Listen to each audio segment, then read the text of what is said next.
Now,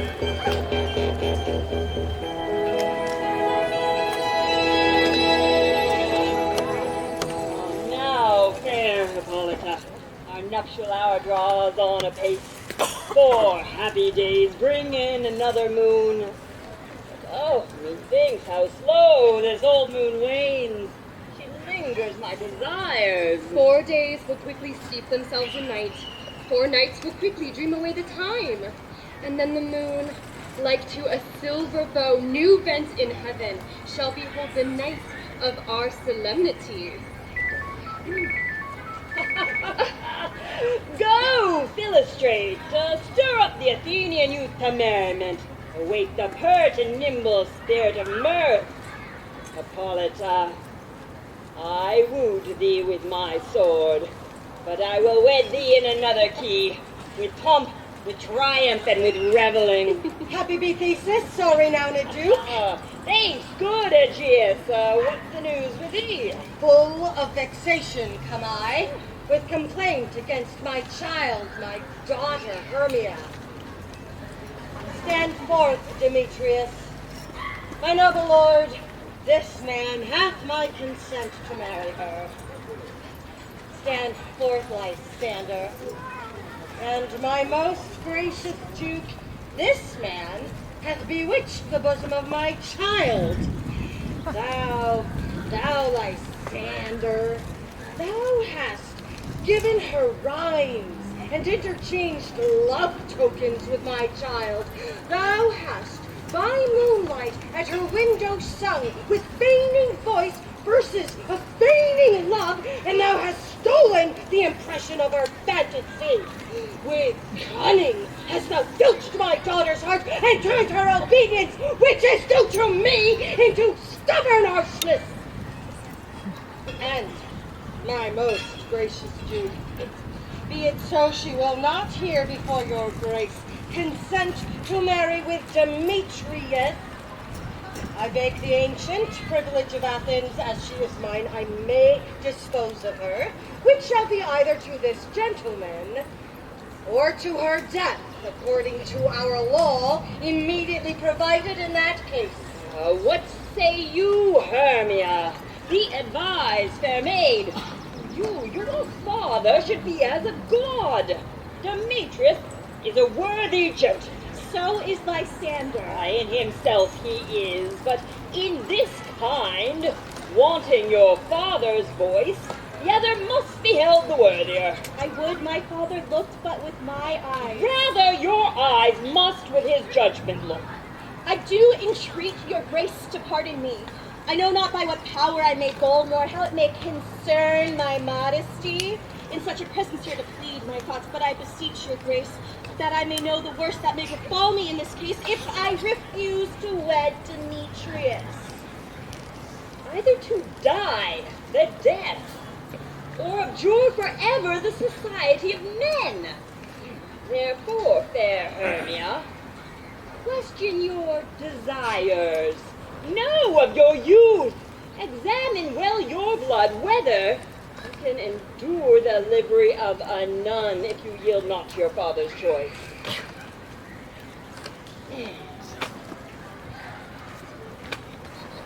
Thrice blessed they that master so their blood to undergo such maiden pilgrimage.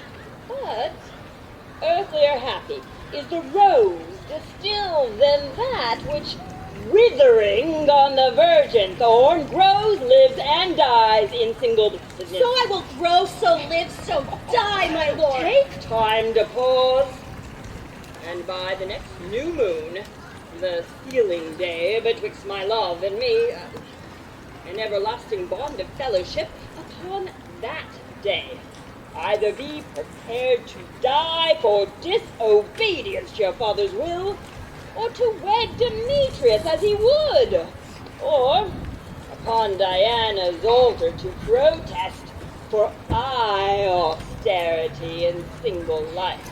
Relent, sweet Hermia, and Lysander, yield thy praised title to my certain right. You have your father's love, Demetrius. Let me have Hermia's. Do you marry him? Oh, scornful Lysander. True, he hath my love, and what is mine, my love shall render him, and she is mine, and all my right to her I do estate unto Demetrius.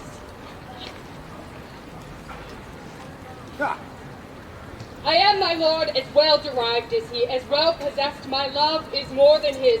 My fortunes every way as fairly ranked, and which is more than all these boasts can be. I am beloved of beauteous Hermia. Why should not I then prosecute my right? Demetrius, I'll avouch it to his head, made love to Neater's daughter Helena, and won her soul, and she, sweet lady, dotes, devoutly dotes in idolatry upon this spotted and inconstant man. I must confess, I had heard so much, and with Demetrius had thought you spoke thereof, but being over full of self-affairs, my mind did lose it. But Demetrius, come, and come, Pythias, you shall go with me. I have some private schooling for you both. For you, Hermia, look you arm yourself to fit your fancies your father's will, or else the law of Athens yields you up, which by no means we may extenuate, either to death or vow of single life. Come, Hippolyta, good cheer, my love. Oh, Demetrius, just go along. With duty and desire we follow you.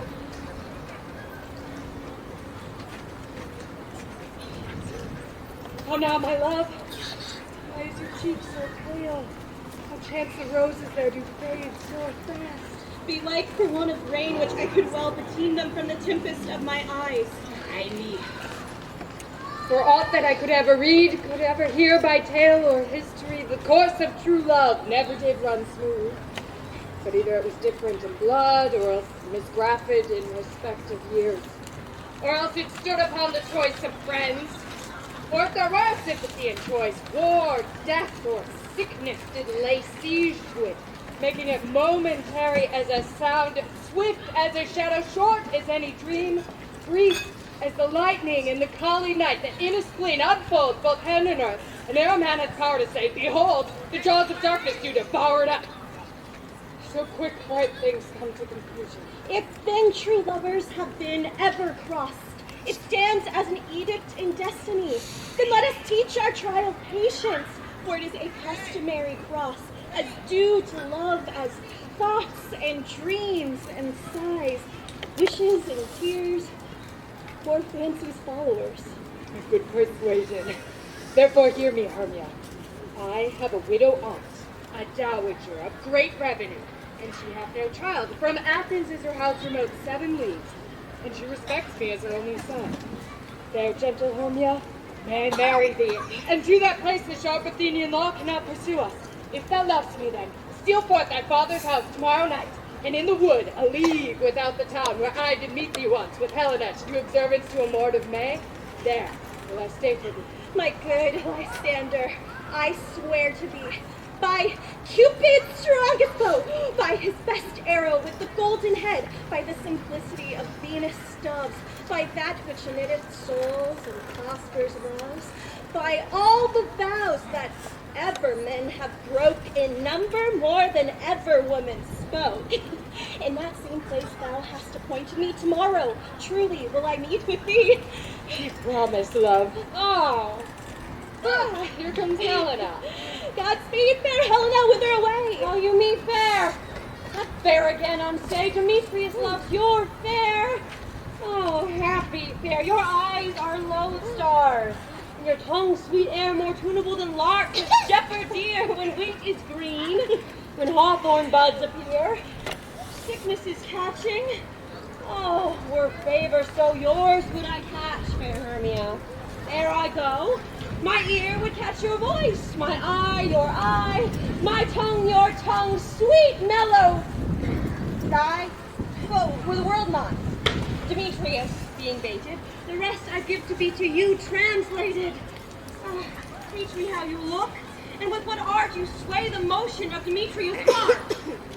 I frown upon him, yet he loves me still. All of your frowns can teach my smile such skill. I give him curses, yet he gives me love. Oh, then my prayers with such affection move. Oh, the more I hate, the more he follows me. The more I love, the more he hateth me. Oh, his folly, Helena, is no fault of mine. None but your beauty. Would that fault were mine. Take comfort.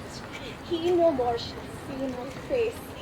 Lysander and myself will fly this place. Before the time I did Lysander see, seemed Athens as a paradise to me. Oh, then what graces in my love do dwell, that he hath turned a heaven unto a hell. Helen, to you our minds we will unfold. Tomorrow night, when Phoebe doth behold her silver visage in the watery glass, decking with liquid pearl the bladed grass, a time that lover's flights doth still conceal. Through Athens' gates have we devised to steal. And in the wood where often you and I, upon faint primrose beds, were wont to lie, emptying our bosoms of their counsel sweet. There my Lysander and myself shall meet, and thence from Athens turn away our eyes to seek new friends and stranger companies. Farewell, sweet playfellow. Pray thou for us, and good luck grant thee by Demetrius. Keep word, Lysander, we must starve our sight from lovers' food till morrow deep midnight. And well might Hermia. Helena, it's you. It's you on him, Demetrius dote on you. Uh-huh.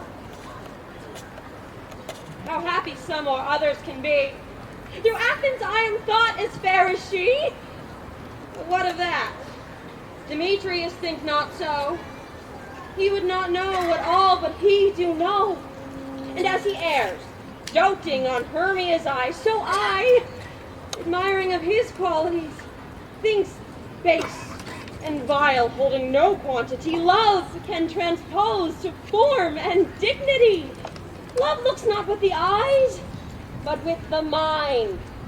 And therefore is winged Cupid painted blind. Nor hath love's mind of any judgment taste, wings and no eyes figure unneedy haste. And therefore is love said to be a child, because in choice he is so oft beguiled as waggish boys. In games themselves forswear, so the boy love is perjured everywhere. For ere Demetrius looked on Hermia's eye, he hailed down oaths he was only mine. And when this hail some heat from Hermia fell, so he dissolved, and showers of oaths did melt. I will go tell him of fair Hermia's flight. Then to the wood will he tomorrow night pursue her.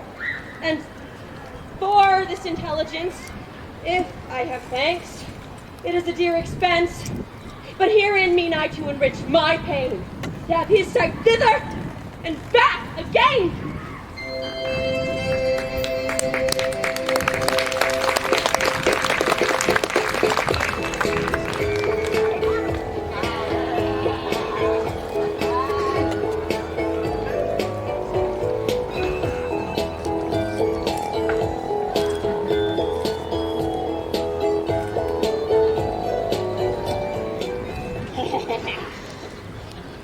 Is all our company here? You were best to call them generally, man by man, according to the script.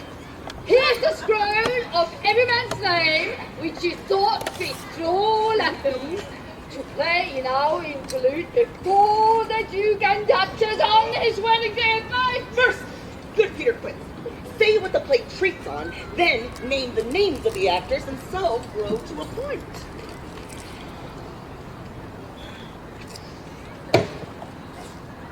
Mary, our play is the most lamentable comedy and most cruel death of Pyramus and Pickle.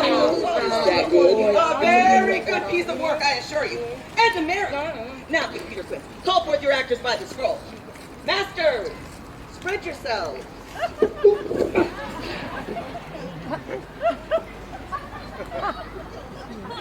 Anta, I have to call you.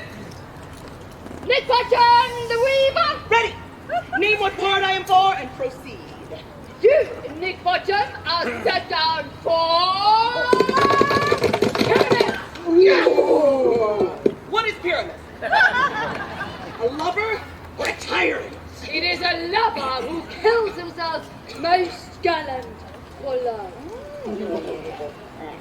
That will ask some tears in the true performing of it. If I do it, let the audience look to their eyes. I will move storms. I will condole in some measure. To the rest. Yet my chief humor is for a tyrant. I can play Hercules rarely, or part to tear a cat in to make all split.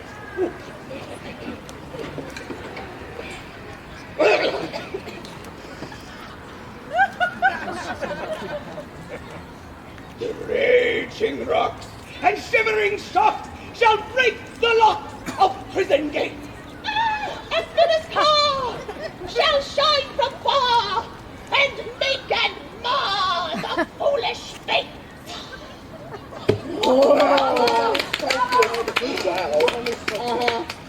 This was lofty. Now name the rest of the players. This is Hercules' vein, a tyrant's vein. The lover's more condoling. Francis Flute, the Bellows-Mender. Here, Peter Quince. Flute, you must take this on you. What is this be? A wandering knight? It is the lady whom Pyramus loves. Nay, see? Let me not play a woman. I have a beard coming. That's so one. You shall play it in a mask. And you may speak as tall as you will. And I may hide my face. Let me play Thisbe too. Oh, I'll speak in a monstrous little voice. Disney, Disney. Ah, Pyramus, my lover dear, my Thisbe dear and lady dear. You must play Pyramus. And Flute, you this bit. Well, proceed. Robin Starveling, the jailer. Here, Peter Prince. Robin Starveling, you must play this bit's mother. Tom Slout, the tinker. Here, Peter Quince. You, Pyramus' father. Myself, this is his father. And Snuff the joiner, you, the lion spot. And I hope he's a play fishing. Have you the lion's part written? Pray you, if it be, give it me. For I am slow of study. You may do it extempore, for it is nothing but roaring. Let me play the lion too. I will roar, that I will do any man's heart good to hear me. I will roar, that I will make the Duke say, let him roar again. Let him roar again! Yes, and you should do it too terribly, and you would frighten the Duchess and the ladies that they would shriek. And that were enough to hang us all. I grant you, friends. If you should frighten the ladies out of their wits, they would have no more discretion but to hang us. But I will aggravate my voice, so that I will roar you as gently as any sucking dove. I will roar you and try and break again. You can play no part but Pyramus.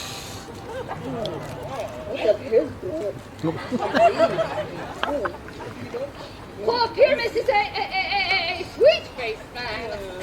Oh, a proper man as one shall see in a summer's day. A most lovely, gentleman-like man. Therefore, you must play Pyramus. Well, I will undertake it. What beard were I best to play it in? What I didn't move! We're just charging and having your straw-colored beard, your orange tawny beard, your purple ingrained beard, your French ground-colored beard, your perfect yellow. What is it? You have your parts, and I am to entreat you and request you and desire you to come to my tomorrow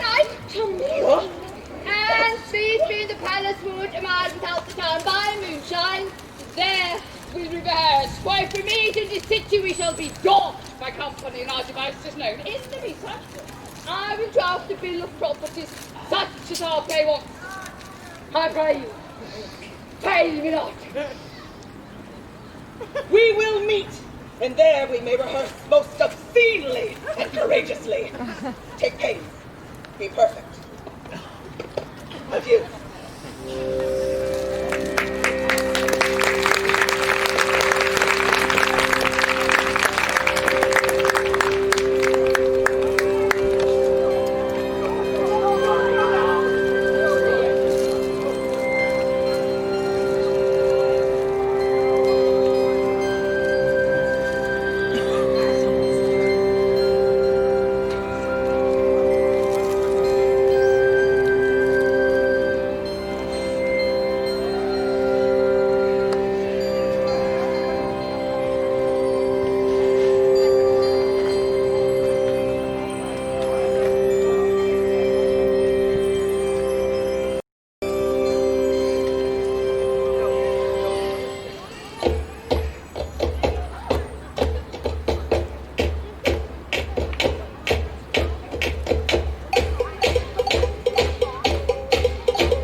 briar, over park, over pale, through flood, through fire.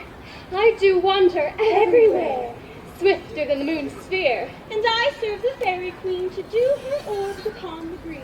The cowslips tall her pensioners be, in their gold coat spots you see. Those be rubies, fairy favors, in those freckles live their savors. I must go seek some dewdrops here, and hang a pearl in every cowslip's ear. Farewell, thou lob of spirits, all be gone. Our queen and all our elves come here anon. The king doth keep his rebels here tonight. Take heed the queen come not within his sight, for Oberon is passing fell and wrath. Because that she as her attendant hath a lovely boy, stolen from an Indian king. She never had so sweet a changeling. And jealous Oberon would have the child, knight of his train, to trace the forests wild. But she, perforce, withholds the loved boy, crowns him with flowers, makes him all her joy. And now they never meet, in grove or green, by a fountain clear or spangled starlight sheen, but they do square, that all their elves, for fear, creep into acorn cups and hide them there. Either I mistake your shape in making quite, or else you are that shrewd and knavish sprite called Robin Goodfellow. Are not you he who frights the maidens of the villagery? Skim milk and sometimes labor in the quern, and bootless make the breathless housewife churn. And sometime make the drink to banner bomb, mislead night wanderers laughing at their harm. Those that hobgoblin call you, and sweet puck, you do their work, and they shall have good luck. Are not you he? Thou speak'st aright. I am that merry wanderer of the night. I jest to Oberon and make him smile when I fat and bean-fed horse beguile. Nay, in likeness of a filly foal. And sometime lurk I in a gossip's bowl, in very likeness of a roasted crab. And when she drinks, Against her lips I lean, and on her withered dewlap pour the ale. The wisest aunt, telling the saddest tale. Sometime for a 3-foot stool mistaketh me. Then slip I from her bonnet, down topples she, and tears her thighs and falls into a cough. And then the whole choir hold their hips and laugh, and wax into their mirth and knees and swear. A merrier hour was never wasted there. Oh, but room, fairy, here comes Oberon. And here my mistress. Would that he were gone.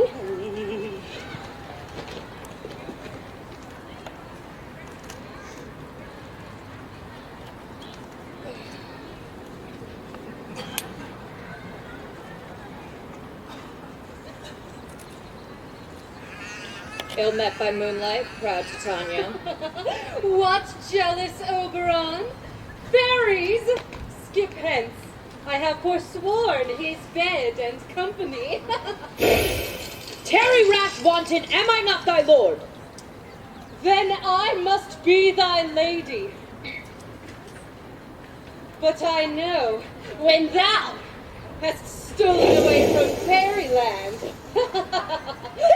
and in the shape of Corin sat all day playing on pipes of corn and versing love to amorous Philida. Why art thou here, come from the farthest steppe of India, but that forsooth the bouncing Amazon to Theseus must be wedded, and you come to give their bed joy and prosperity. How canst thou thus, for shame, Titania, glance at my credit with Hippolyta, knowing I know thy love to Theseus? These are the forgeries of jealousy.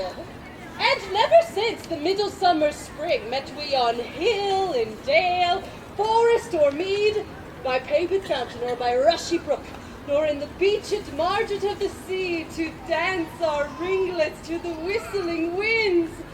But with thy brawls thou hast disturbed our sport. Therefore the winds, piping to us in vain, as in revenge hath sucked up from the sea contagious fogs, which falling on the land hath every pelting river made so proud that they have overborne their continents. The ox therefore hath stretched his yoke in vain, the ploughman lost his sweat, and the green corn hath rotted ere his youth attained a beard. The fold stands empty in the drowned field, and crows are fatted with the Murian flock. The human mortals want their winter here. No night is now with him nor carol blessed. Therefore the moon, the governess of floods, pale in her anger, washes the air that rheumatic diseases do abound. And through this distemperature we see the seasons alter. Hoary-headed frosts far in the fresh lap of the crimson rose. And on old Hiram's thin and icy crown, an odorous chaplet of sweet summer buds is as in mockery set. The spring, the summer, the chiding autumn, the angry winter, change their wonted liveries, and the mazed world by their increase now knows not which is which. And this same progeny of evils comes from our debate, from our dissension. We are their parents and original. Do you amend it then? It lies in you. Why should Titania cross her Oberon? I do but beg a little changeling boy to be my henchman. Set your heart at rest. The fairyland buys not the child of me. His mother was a votress of my order, and in the spiced Indian air by night, full often hath she gossiped by my side, and sat with me on Neptune's yellow sands, marking embarked traders on the flood. When we have laughed to see the sails conceive and grow big-bellied with the wanton winds, which she, with pretty and with swimming gaits following, her womb then rich with my young squire, would imitate and sail upon the land to fetch me trifles, and return again as from a voyage rich with merchandise. But she being mortal, of that boy did die. And for her sake do I rear up her boy. And for her sake I will not part with him. How long within this wood intend you stay? Perchance till after Theseus' wedding day. If you will patiently dance in our round and see our moonlight revels, go with us. If not, shun me, and I will spare your haunts. Give me the boy, and I will go with thee.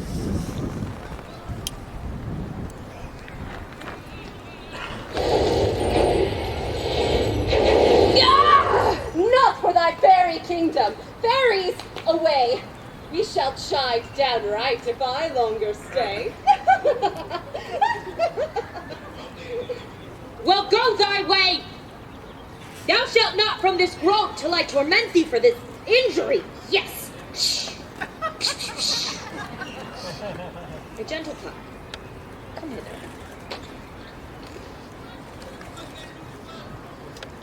Thou rememberest, since once I sat upon a promontory and heard a mermaid on a dolphin's back utter such dulcet and harmonious breath that the rude sea grew civil at her song, and certain stars shot madly from their spheres to hear the sea maid's music. I remember. That very time I saw, thou couldst not, flying between the cold moon and the earth, Cupid, all armed. A certain aim he took, and loosed his love shaft smartly from his bow, as it should pierce 100,000 hearts. But I might see young Cupid's fiery shaft quenched in the chaste beams of the watery moon. Yet marked I where the bolt of Cupid fell. It fell upon a little western flower, before milk white, now purple with love's wound, and the maidens call it love in idleness. Oh, touch me that flower. The herb I showed thee once, the juice of which on sleeping eyelids laid will make or man or woman madly dote upon the next living creature that it sees. Fetch me that flower and be back here again, ere the Leviathan can swim a league. I'll put a girdle round about the earth in 40 minutes. Having once this juice, I'll watch Titania when she is asleep, and drop the liquor of it in her eye. The next thing then she waking looks upon, be it lion, bear, wolf, or bull, on meddling monkey or on busy ape, she shall pursue it with the soul of love. And ere I take this charm from off her sight, as I can take it with another herb, I'll make her render up her page to me. Ah! Who goes here? I am invisible. I will overhear their conference. I love thee not, therefore pursue me not. Where is Lysander and fair Hermia, the one I'll slay, the other slayeth me? Thou toldst me they were stolen unto this wood, and here am I, and woe within this wood, because I cannot meet my Hermia. Hence, get thee gone, and follow me no more. You draw me, you hard-hearted adamant, and yet you draw not iron, for my heart is true as steel. Leave you your power to draw, and I shall have no power to follow you. Do I entice you? Do I speak you fair, or rather do I not in plainest truth tell you I do not, nor I cannot love you? And even for that do I love you the more. I am your spaniel, and Demetrius, the more you beat me, I will fawn on you. Use me but as your spaniel, only give me leave, unworthy as I am to follow you. Tempt not too much the hatred of my spirit, for I am sick when I do look on thee. And I am sick when I look not on you. You do impeach your modesty too much. To leave the city and to commit yourself into the hands of one that loves you not. To trust the opportunity of night and the ill counsel of a desert place. Your virtue is my privilege, for it is not night when I do see your face, therefore I think I am not in the night. Nor doth this wood lack worlds of company, for you in my respect are all the world. How then can it be said I am alone when all the world is here to look on me? And iron me in the brakes, and leave me to the mercy of wild Base! The wildest hath not such a heart as you! Run where you will. The story shall be changed. Apollo flies, and Daphne holds the chase. The dove pursues the griffin. The mild hind makes speed to catch the tiger, bootless speed when cowardice pursues, and valor flies. I'll not stay thy questions. Let me go. Or if thou follow me, do not believe but I shall do thee mischief in the woods. Aye! In the temple, the town, the field, you do me mischief! Spy, Demetrius! Your wrongs do set a scandal on my sex. We cannot fight for love as men may do. We should be wooed, and we're not made to woo. I'll follow thee and make a heaven of hell to die upon the hand I love so well. Fare thee well, nymph. Ere he do leave this grove, thou shalt fly him, and he shall seek thy love. Ooh, hast thou the flower there? Welcome, wanderer. Aye, there it is. Pray, give it me. I know a bank where the wild thyme blows, where oxlips and the nodding violet grows, quite over canopied with luscious woodbine, with sweet musk roses and with eglantine. There sleeps Titania, sometime of the night, lulled in these flowers of dances and delight. And there the snake throws her enameled skin weed wide enough to wrap a fairy in. And with the juice of this, I'll streak her eyes and make her full of hateful fantasies. Take thee some of it. Seek through this grove. A sweet Athenian lady is in love with a disdainful youth. Anoint his eyes, but do it when the next thing he espies may be the lady. Thou shalt know him by the Athenian garments he hath on. Affect it with some care, that he may prove more fond on her than she upon her love. And look thou meet me ere the first cock crow. Fear not, my lord, your servant shall do so.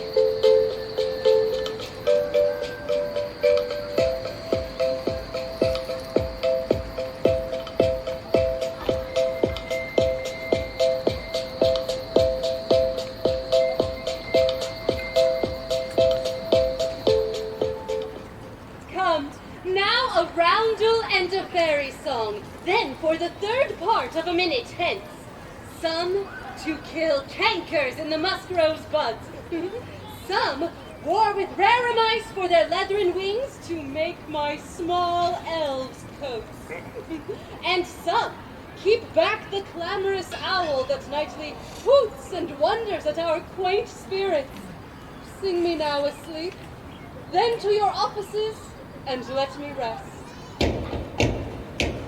You spotted snakes with double tongue, 40 hedgehogs be not seen, mutes and blind ones do no wrong, come not near our fairy queen. Fill them up with melody, singing a sweet lullaby, lullaby,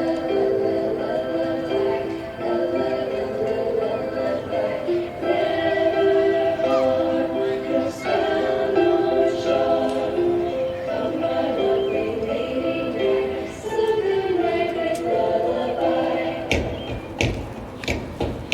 Weaving spiders come not here, hence you long-legged spinners, hence beetles black approach not near, worm nor snail do no offense. Melody, singing our sweet lullaby,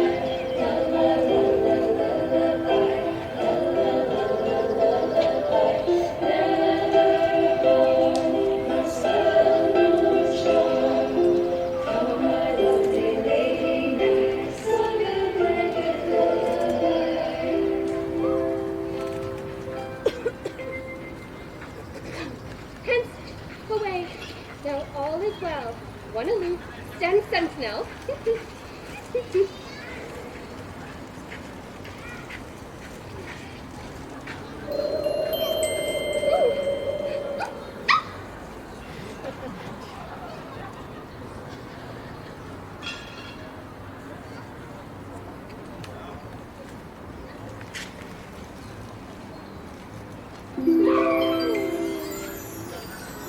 What thou see when thou dost wake, do it for thy true love take, love and languish for his sake.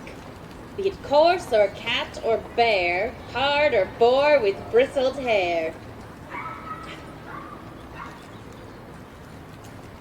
In thine eye that shall appear when thou wakes, it is thy dear, wake. When some vile thing is near.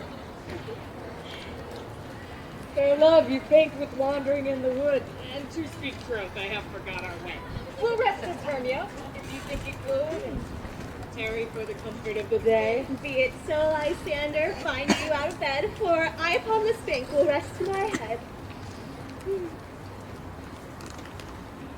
One turf shall serve as pillow for us both, one heart, one bed, two bosoms, and one troth. Nay, good Lysander, for my sake, my dear, lie further off yet.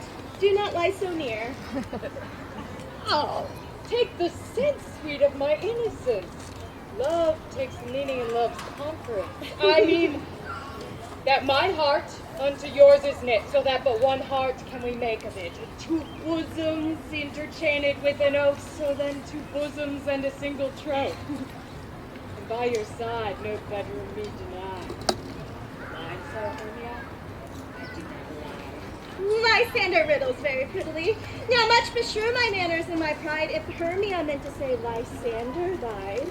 But, gentle friend, for love and courtesy, lie further off. In human modesty, such separation as may well be said becomes a virtuous bachelor and a maid.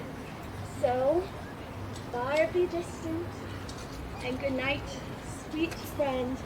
Thy love ne'er alter to thy sweet life end. Amen! Amen to that fair prayer, say I, and then end life when I have loyalty. Here is my bed.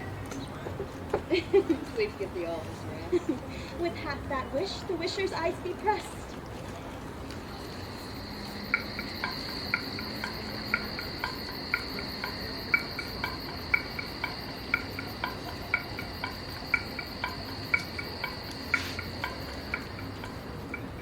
Through the forest have I gone, yet Athenian found I none, on whose eyes I might approve this flower's force in stirring love. Night and silence. Who is here? Weeds of Athens he doth wear. This is he, my master said, despised the Athenian maid. And here the maiden, sleeping sound on the dank and dirty ground. Oh, pretty soul, she durst not lie near this black love, this kill courtesy. Churl, upon thy eyes I throw all the power this charm doth owe. When thou wakest, let love forbid sleep his seat on my eyelid, and so awake. When I am gone. For I must now to Oberon. Stay! No, thou killest me, sweet Demetrius! Charge thee hence, and do not haunt me thus! Wilt thou darkly leave me? Do not so! Stay on my peril, I alone will go. What? Oh!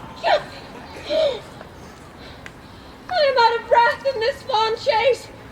The more my prayer, the lesser is my grace. Happy is Hermia, wheresoe'er she lies, for she hath blessed and attractive eyes. How came her eyes so bright? Not with salt tears, if so, my eyes are oftener washed than hers. No, I'm as ugly as a bear. For beasts that meet me run away for fear. No marvel though Demetrius do as a monster fly my presence thus. What wicked and dissembling glass of mine made me compare with Hermia's veery eyne? But who is here? Lysander? On the ground? Dead or asleep? I see no blood, no wound. Lysander, if you live, good sir, awake! And run through fire I will for thy sweet sake. Transparent Helena, nature shows art that through thy bosom makes me see thy heart. Where is Demetrius? Oh, how fit a word is that vile name to perish on my sword. Say not so, Lysander, say not so. What though he love your Hermia? Lord, what though? Yet Hermia still loves you, and be content. Content with Hermia? No, I do repent the tedious minutes I with her have spent. Not Hermia, but Helena I love, who will not change a raven for a dove. The will of man is by his reason swayed. The reason says you are the worthier maid. Leads me to your eyes where I o'erlook love's storms, hidden love's richest work. Wherefore was I to this keen mockery born? When at your hands did I deserve such scorn? 'Tis not enough. 'Tis not enough, young man, that I did never, no, never can deserve a sweet look from Demetrius I, but you must flout my insufficiencies? Good truth you do me wrong, good sooth you do, in such disdainful manner me to woo. But fare you well. Perforce I must confess, I thought you a lord of more true gentleness. Oh, that a lady of one man refused should of another be so abused. She sees not Hermia. Hermia, sleep thou there, never may so come Lysander near. Because a serpent, the sweetest things, the deepest loathing to the stomach brings. Whereas the heresies that men do leave are hated most by those they did deceive. So thou, my surfeit and my heresy, will all be hated with the most of me. And all my powers address your love and might to honor Helen and to be her knight. Help me, Lysander, help me! Do thy best to pluck this crawling serpent from my breast! Ay me, for pity, what a trait was here! Lysander, look how I do quake with fear. Methought a serpent eat my heart away while you sat smiling at his cruel prey. Lysander, what remove? Lysander, Lord! What out of hearing God, no sound, no word? Alack, where are you? Speak, and if you hear, speak of all loves. I swoon almost with fear. No? Then I well perceive you are not nigh. Either death or you I'll find immediately. Lysander! Bottom! I'm gonna get a hamburger. I got no signal. Literally no bars. How is that even possible? You see a bag of patch tables? Patch tables?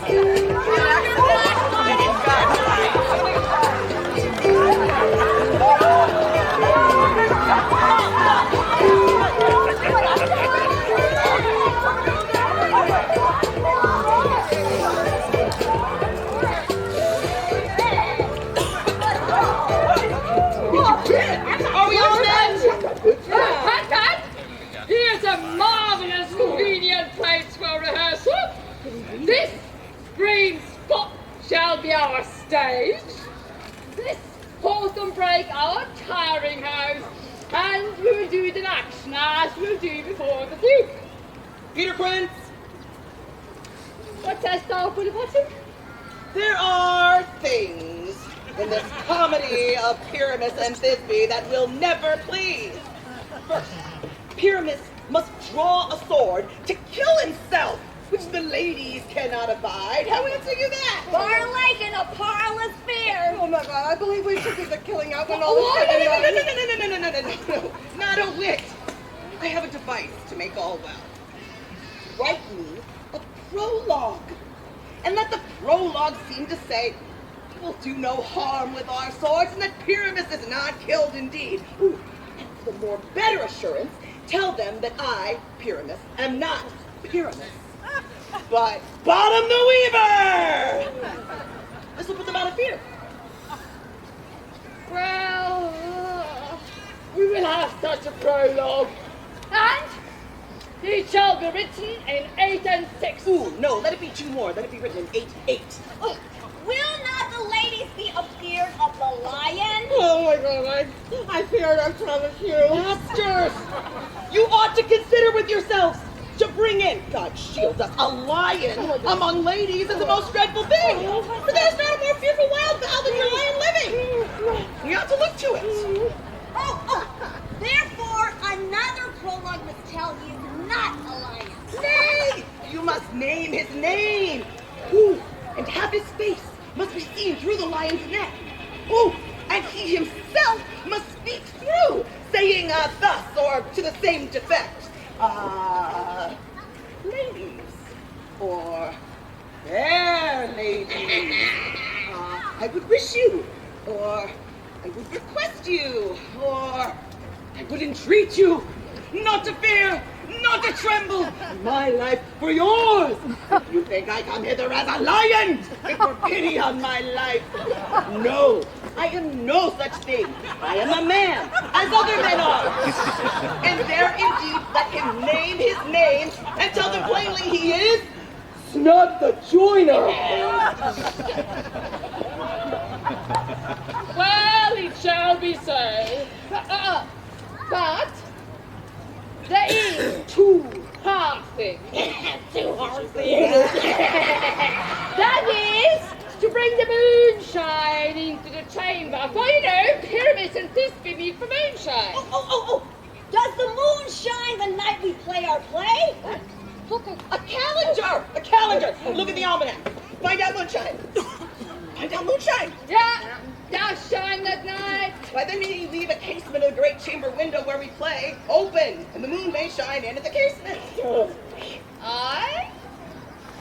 Or else, one must come in with a bush of thorns and a lantern and say that he comes to disfigure or represent the person of moonshine. And there's another thing.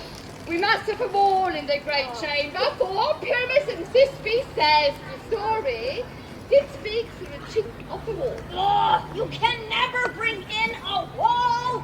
What say you, Bottom? Some man or other must present wall. And let him have some plaster or some loam or some rug cast about him to signify wall. And let him hold his fingers thus, and through that cranny shall Pyramus and Thisbe whisper, Oh my God, I love you so much.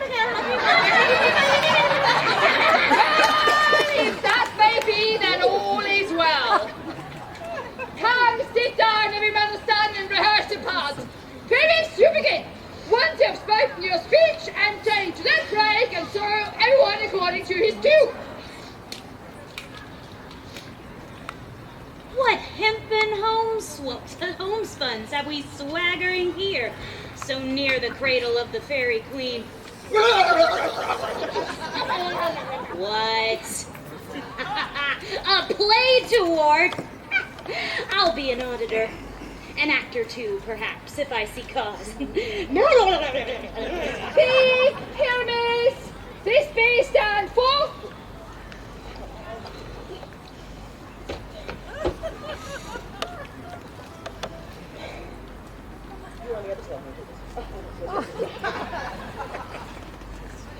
Thisbe, the flower of odious savor sweet. Odors. Odors, savors, sweet. So hath thy breath, my dearest Thisbe dear. But hark, a voice. Stay thou but here a while, and by I will to thee appear.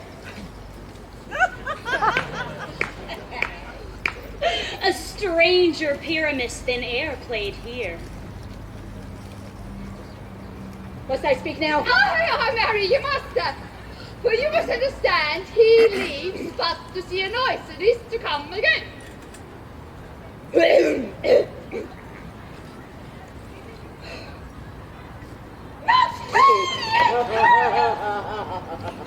lily white of hue, a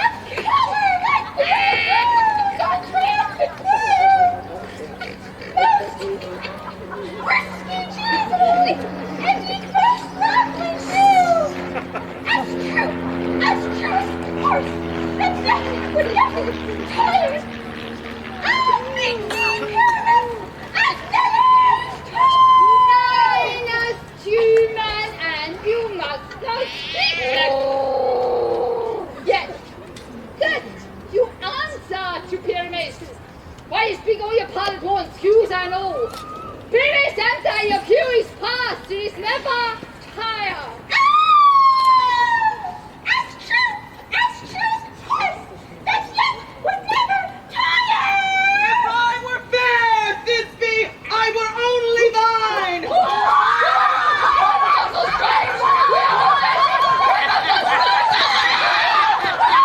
I'll follow you. I'll lead you about around. Through bog, through bush, through brake, through briar. Sometimes a horse I'll be, sometimes a hound, a hog, a headless bear, sometimes a fire. And neigh, and bark, and grunt, and roar, and burn. Like horse, hound, hog, bear, fire at every turn. Boo.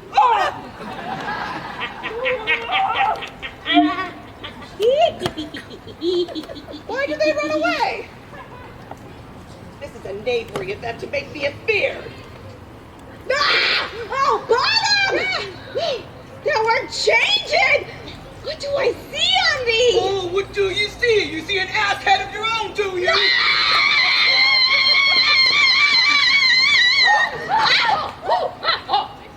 Bless thee, blossom, bless thee, thou art translated.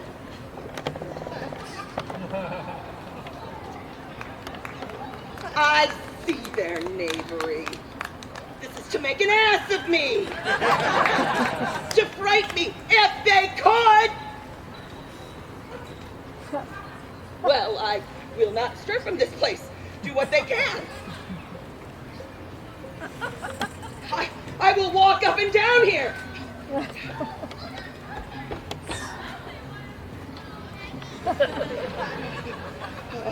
Ooh, and I shall sing that they shall hear I am not afraid.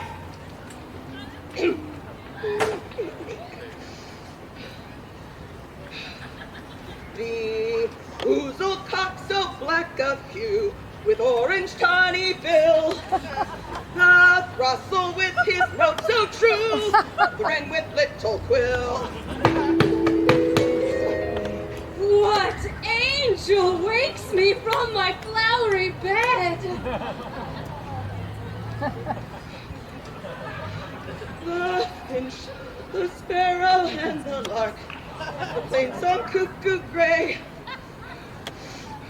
whose note full many a man doth mark, and dares not answer nay. What praise, gentle mortal? Sing again. Oh, mine ear is much enamored of thy note. Oh, so is mine eye enthralled to thy shape. Thy fair virtue's force perforce doth move me on first view to say, to swear I love thee. Methinks, mistress, you should have little reason for that. And yet, to speak the truth, reason and love keep little company together nowadays. The more the pity that some honest neighbors will not make them friends. Nay, I can gleek upon occasion. Oh, thou art as wise as thou art beautiful. Not so neither. But if I had wit enough to get out of this wood, I had enough to serve mine own turn. Out of this wood do not desire. What? Thou shalt remain here whether thou wilt or no. I am a spirit of no common rate. The summer still doth tend upon my state, and I do love thee. Well, therefore go with me. I shall give thee fairies to attend thee. They shall fetch thee jewels from the deep, and sing while thou on pressed flowers dost sleep. And I will purge thy mortal grossness, so thou shalt like an airy spirit go. Peas blossom, cobweb, moth, and mustard seed. Ready? Goodnight. Whoa. Where shall we go? Be kind and courteous to this gentleman. Hop in his walks and gamble in his eyes. Feed him with apricots and stewberries. With purple grapes, green figs, and mulberries. Nod to him, elves, and do him courtesies. Hail, mortal. Hail, hail, hail. I cry your worship's mercy heartily. I beseech your worship's name. Cobweb. I shall desire you of more acquaintance, good Master Cobweb. If I cut my finger, I will make bold with you. Your name, honest gentleman. Peas Blossom. Oh, I pray you, commend me to Mistress Squash, your mother, and to Master Peascod, your father. Good Master Peas Blossom, I shall desire you of more acquaintance too. Your name, honest gentleman. Mustard Seed. Good Master Mustard Seed! I know your patience well! Your kindred has made my eyes water ere now. I shall desire you more acquaintance, good Master Mustard Seed. Come! Wait upon him. Lead him to my bower. The moon, methinks, looks with a watery eye, and when she weeps, weeps every little flower, lamenting some enforced chastity. I think I'm gonna... Tie up my love's tongue. Lead him silently. Come along.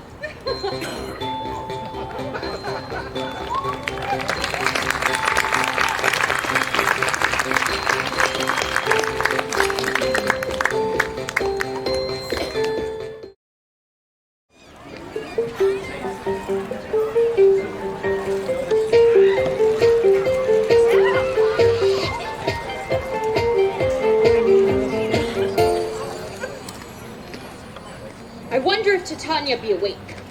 Then what it was that next came in her eye, which she must dote on in extremity. Ooh, here comes my messenger. How now, mad spirit? What night rule now about this haunted grove?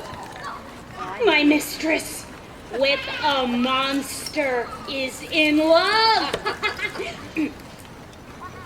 Near to her close and consecrated bower. While she was in her dull and sleeping hour, a crew of patches, rude mechanicals that worked for bread upon Athenian stalls were met together to rehearse a play.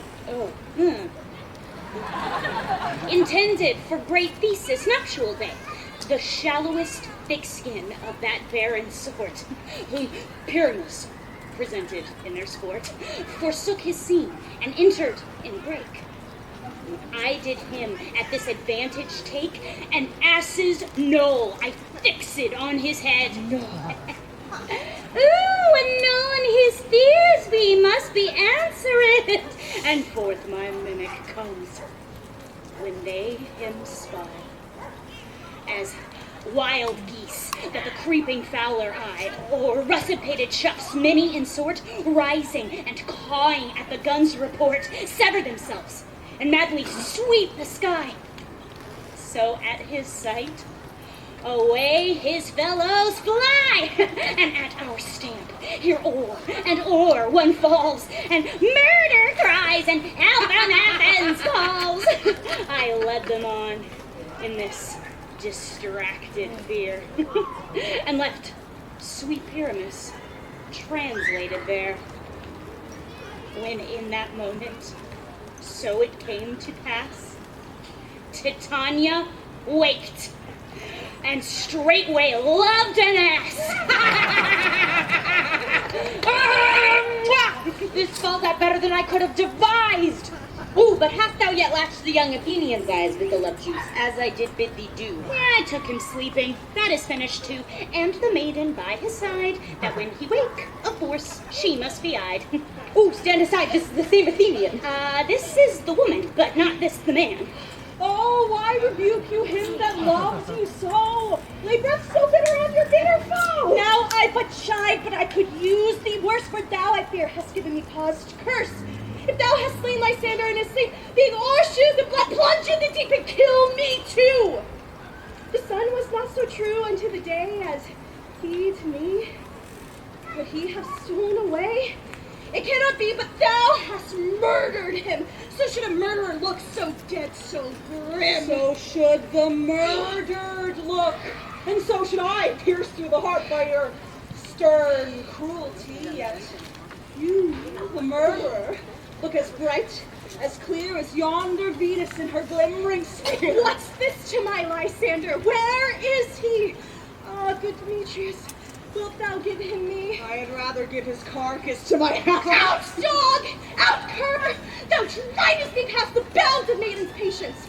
Hast thou slain him then? Henceforth be never numbered among men. For once, tell true, even for my sake. Durst thou look upon him being awake, and hast thou killed him sleeping? Oh, great touch!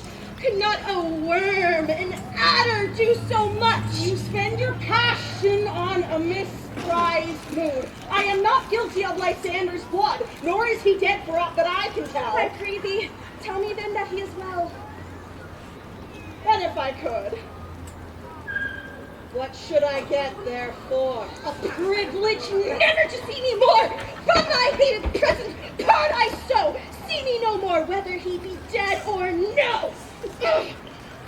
There is no following her in this fierce vein. Therefore, for a while, I will remain.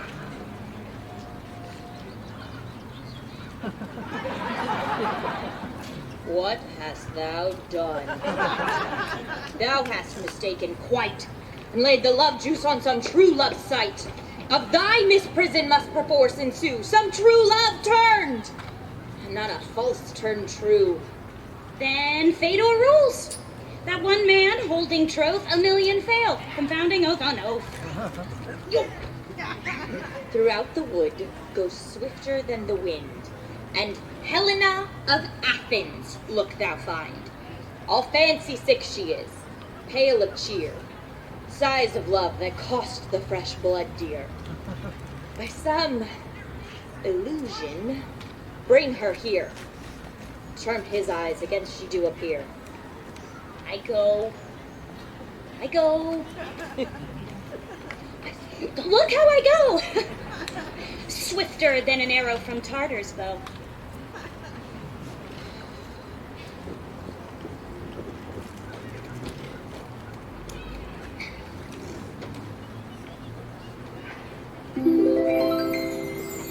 Flower of this purple dye, hit with Cupid's archery, sink in apple of his eye. In his love he doth espy, let her shine as gloriously as the Venus of the sky. When thou wakes, if she be by, beg of her for remedy. Captain of our fairy band, Helena is here at hand, and the youth mistook by me, pleading for a lover's fee. Shall we their fond pageant see? Lord, what fools these mortals be! Stand aside. The noise they make will cause Demetrius to awake. Oh, then will two at once woo one?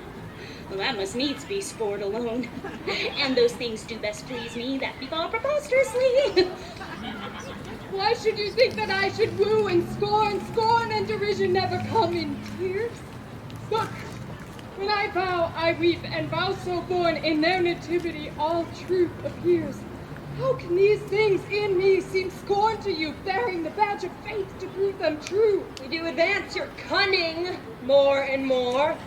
Oh, when truth kills truth, oh, devilish holy fray, these vows are Hermia's. Will you give her o'er? Weigh oath with oath, and you will nothing weigh. Your vows to her and me, put in two scales, will even weigh, both as light as tails. I had no judgment when to her I swore. Nor not in my mind, now you give her o'er. Demetrius loves her, and he loves not you. Oh, oh. Oh, Helen! Goddess! Nymph! Perfect, divine! To what, my love, shall I compare thine eyne? Crystal is muddy. Oh, how ripe and show thy lips, those kissing cherries, tempting grow. Oh, spite! Oh, hell! I see you both are bent to set against me in your merriment. If you were civil and knew courtesy, you would not do me so much injury. Can you not hate me? as I know you do, when you must join in souls to mock me too? If you were men, as men you are in show, you would not use a gentle lady so. To vow and swear and super praise my parts, when I am sure you both do hate me with all your hearts. You both are rivals, and love Hermia. And now both rivals to mock Helena? A trim exploit. A manly enterprise to conjure tears in a poor maid's eyes. You are kind, Demetrius, be not so, for you love Hermia, this you know I know. Here with all goodwill, with all my heart, in Hermia's love I yield you up my part. And yours of Helena to me bequeath, whom I do love, and will do to my death. Never did mockers waste more idle breath. Lysander, keep thy Hermia. I will none. If e'er I loved her all, that love is gone. My heart to her, but as a guest wise sojourned, and now to Helen is at home returned there to remain. Helen, it is not so. Disparage not the faith thou dost not know, lest to thy peril thou abide its dear. Lysander, where thy love comes, yonder is thy dear. Thou art not by mine eye, Lysander, thou mine ear. I thank it brought me to thy sound, but why unkindly didst thou leave me so? Why should he stay who loves the press to go? What love could press Lysander from my side? Lysander's love that would not let him bide. Where Helena, who more engilds the night than all yon fiery O's and eyes of light. Why seekst thou me, as I thee know the hate I bear thee made me leave thee so? You speak not as you think, it cannot be. Lo! She is one of this confederacy. Now I perceive they have conjoined, all three, to fashion this false sport in spite of me. Injurious Hermia, most ungrateful maid, have you with these conspired? Have you with these contrived to bait me with this foul derision? Is all the counsel that we two have shared, the sisters' vows, the hours we have spent when we have chid the hasty-footed time for parting us, oh, is all forgot? School-day friendship, childhood innocence, and will you rend our ancient love asunder and join with men in scorning your poor friend? 'Tis not friendly, 'tis not maidenly. Our sex, as well as I, may chide you for it, though I alone do feel the injury. I am amazed at your passionate words. I scorn you not. It seems you scorn me. Have you not said Lysander? As in scorn to follow me and praise my eyes and face, and bid your other love, Demetrius, who even but now did spurn me with his foot to call me goddess, nymph, divine and rare, precious, celestial. Ah, wherefore speaks he this to her he hates? And wherefore doth Lysander deny your love so rich within his soul, and tender me, forsooth, affection but by your consent, by your setting on?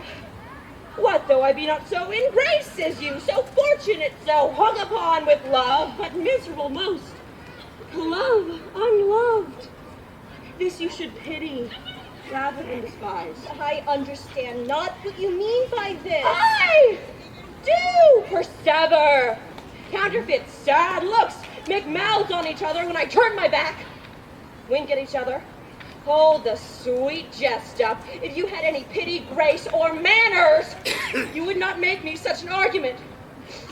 But fare you well. 'Tis partly my own fault, which death or absence soon shall remedy. Stay, gentle Helena, hear my excuse.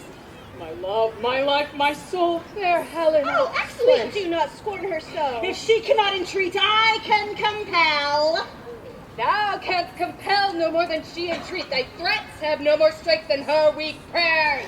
Helen, I love thee by my life, I do, I swear, by that which I will lose for thee to prove him false that says I love thee not. I say I love thee more than he can do. If thou say so, withdraw, prove it too. Quick, come! Oh, Lysander, where's 2 times all this? Hang off, thou cat. What thing let loose? I'll shake thee from me like a serpent. Why have you grown so rude? What changes this sweet love? Love, oh, hated. Do you not jest? Yes, sooth, and so do you. Demetrius, I will keep my word with thee. I would I had your bond, for I perceive a weak bond holds you. I'll not trust your word. What? You didn't Murder, strike her, kill her dead. Though I hate her, I'll not harm her so. What? Can you do me greater harm than hate?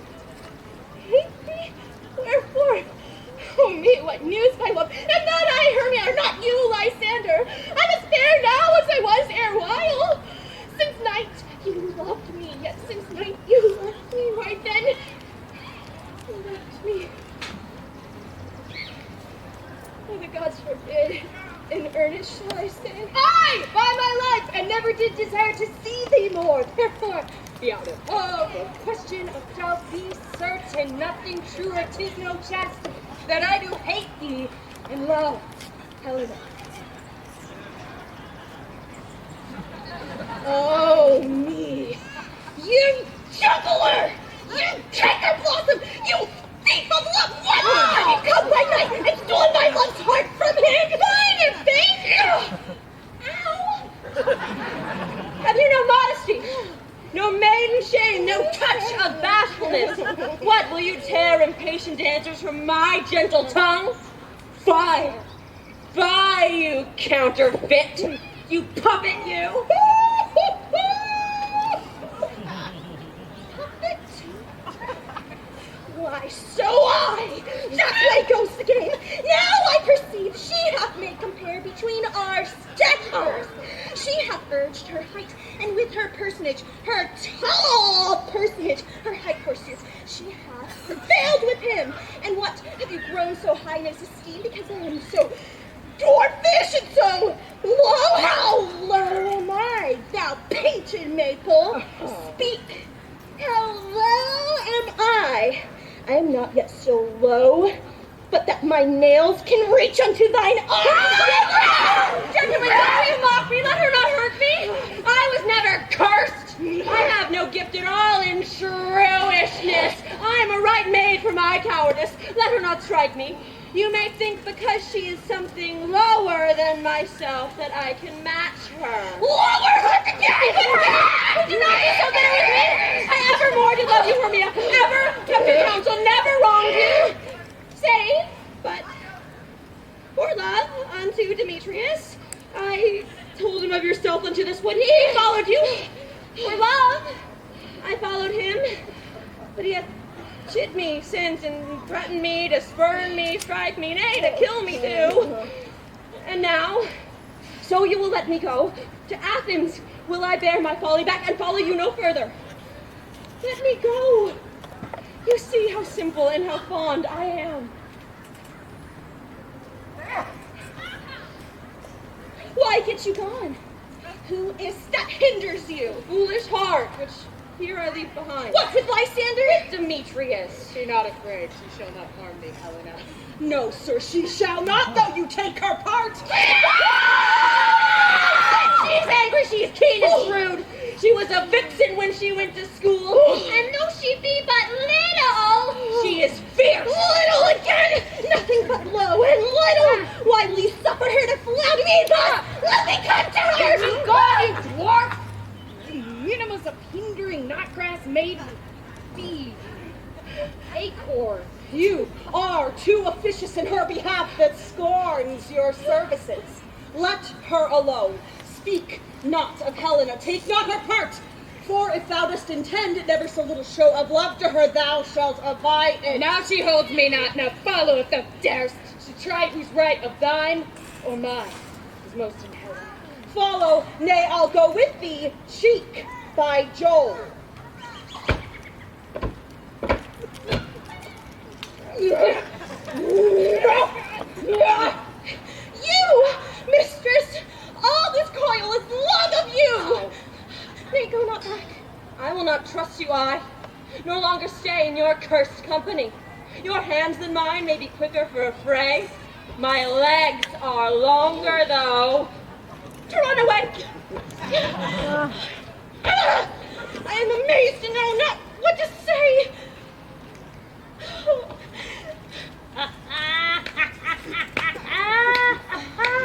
This is thy negligence. Still thou mistakes, or else commit thy knaveries willfully. Oh, believe me, King of Shadows, I mistook. Did not you tell me I should know the man by the Athenian garment he had on? And thus far, blameless proves my enterprise, that I have anointed an Athenian's eyes. And so far, am I glad it so did sort, as this their jangling I esteem a sport. Thou seest these lovers seek a place to fight. Therefore, Robin, overcast the night.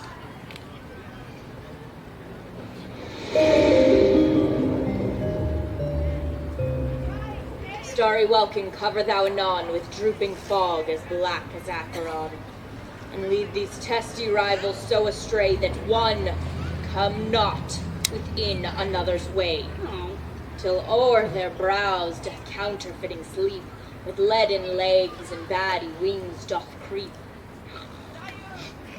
Then crush this herb into Lysander's eye, whose liquor hath the virtuous property to remove from hence all air of might, and make his eyes roll with wonted sight. When they awake, all this derision shall seem a dream and fruitless vision. Whilst I in this affair do thee employ, I'll to my queen and beg her Indian boy, and then I will her charmed eye release from monsters' view, and all things shall be peace. My fairy lord, this must be done with haste, for night's swift dragons cut the clouds full fast. But we are spirits of another sort. I, with the morning's love, have oft made sport, and like a forester the groves may tread, even till the eastern gate, all fiery red, opening on Neptune its fair, blessed beams, turns yellow gold its salt green streams. Notwithstanding, haste, make no delay. We may effect this business yet ere day.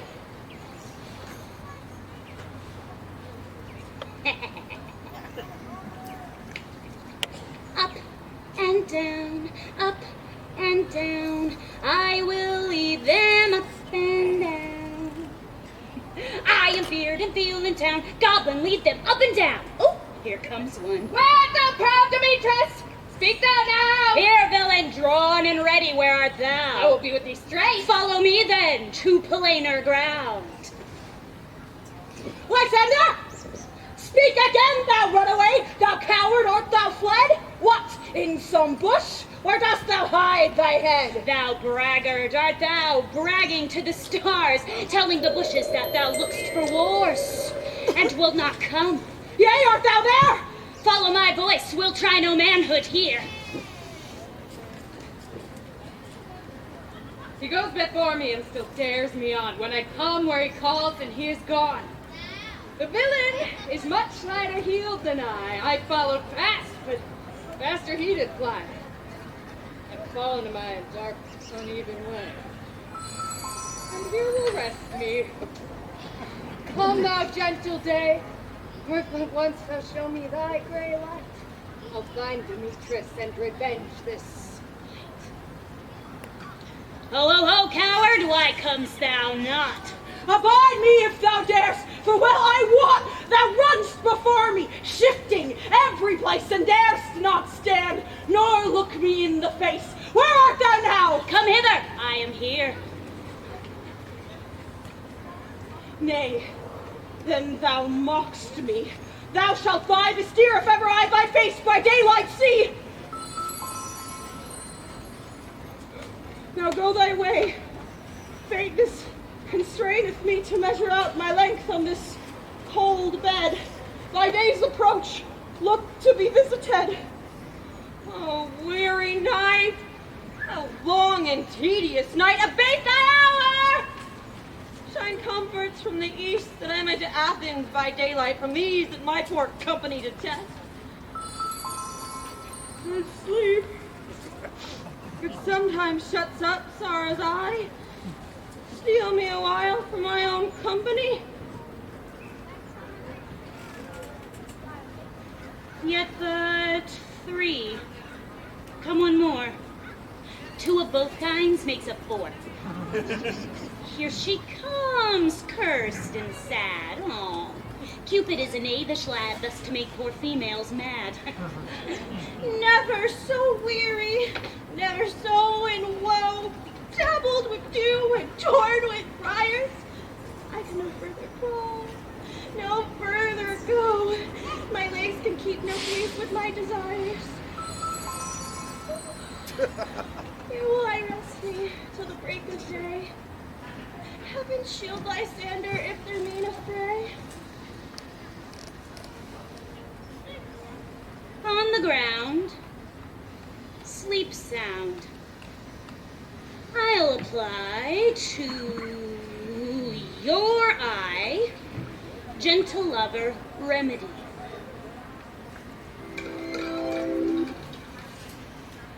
When thou wakest, thou takest true delight in the sight of thy former lady's eye. And the country proverb known that every man shall have his own, in your waking shall be shown.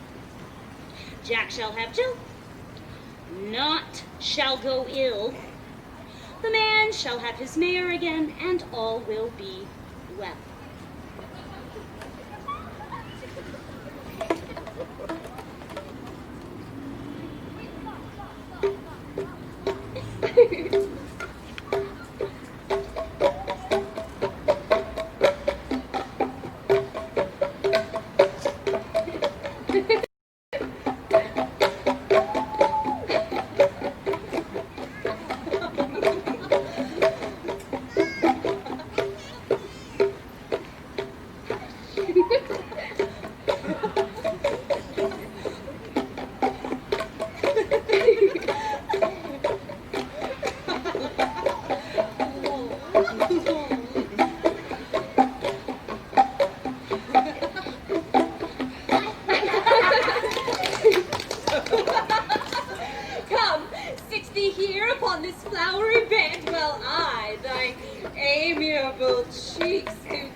Have a care the honey bag break not. I would be loath to have you overflown with a honey bag, good signor. Where's Monsieur Mustard Seed? Ready? Give me your neat Monsieur Mustard Seed. Oh, pray you leave your curtsy, good Monsieur. What is your will? Nothing, good Monsieur, except to help cavalry cobweb scratch. I must to the barber's, Monsieur, for methinks I am marvelous hairy about the face. Aww. And I am such a tender ass, if my hair do but tickle me, I must scratch. What, wilt thou hear some music, my sweet love? I have a reasonable good ear in music. Let's have the tongues and the bones.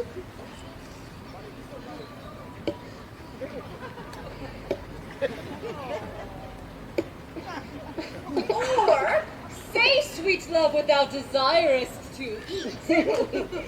Truly, peck of provender. I could munch your good dry oats. Because I have a great desire to a bottle of hay. Oh, good hay. Sweet hay has no bellow. I have a venturous fairy who shall seek the squirrel's hoard and fetch thee new nuts. I'd rather have a handful or two of dried peas. But I pray you, let none of your people stir me. I have an exposition of sleep come upon me. Oh, sleep thou, and I will wind thee in my arms. Fairies, be gone, and be always away. So doth the woodbine the sweet honeysuckle gently entwist. The female ivy so enrings the barky fingers of the elm.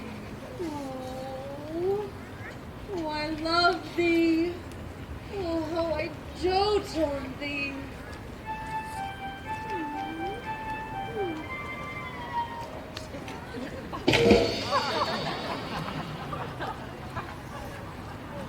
Welcome, good Robin.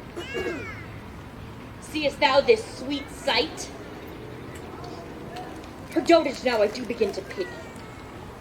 For meeting her of late behind the woods, seeking sweet favors from this hateful fool, I did upbraid her and fall out with her.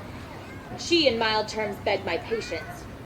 I then did ask of her the Indian boy, which straight she gave me, and her fairy said to bear him to my bower in Fairyland, and now I have the boy. I will undo this hateful imperfection in her eye. And gentle Puck, remove the transformed scalp from off the head of this Athenian swain, that, awakening when the others do, may all to Athens back again repair, and think no more of this night's accidents, but as the fierce vexation of a dream. But first, I will release the fairy queen.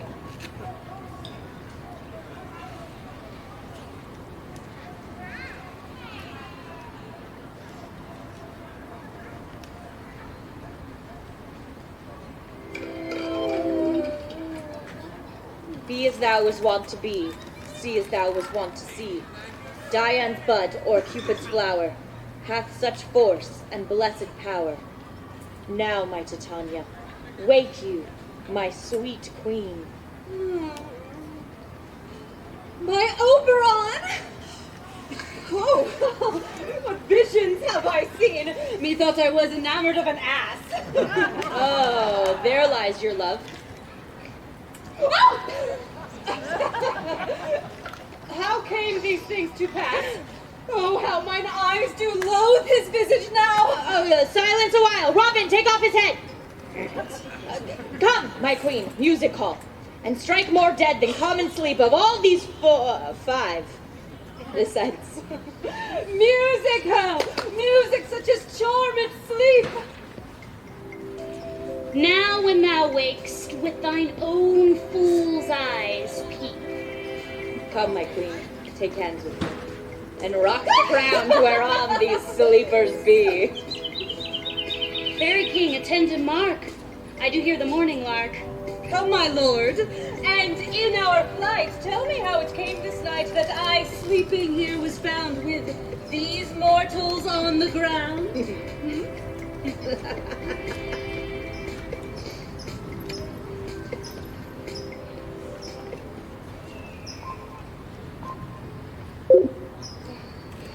Go, Philostrate, find out the forester.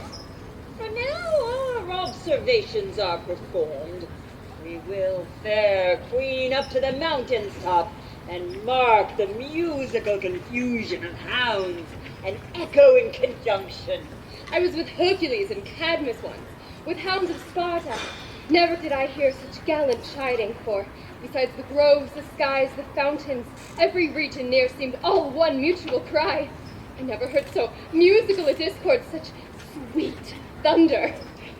My hounds are bred of the Spartan kind. Judge when you hear. Oh, what soft. What nymphs are these? My lord, this is my daughter here asleep. This is Lysander. This Demetrius is... This is Helena. Old Neater's Helena. I wonder if they're being here together. Oh, but speak, Aegeus. Is not this the day that Hermia is to give answer of her choice? It is, my lord.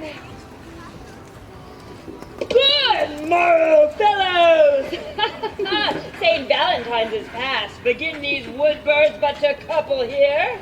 Pardon, my lord. Oh, I pray you all, stand up. I know you two to be rival enemies. How comes this gentle concord in the world that hatred is so far from jealousy, to sleep by hate and fear no enmity?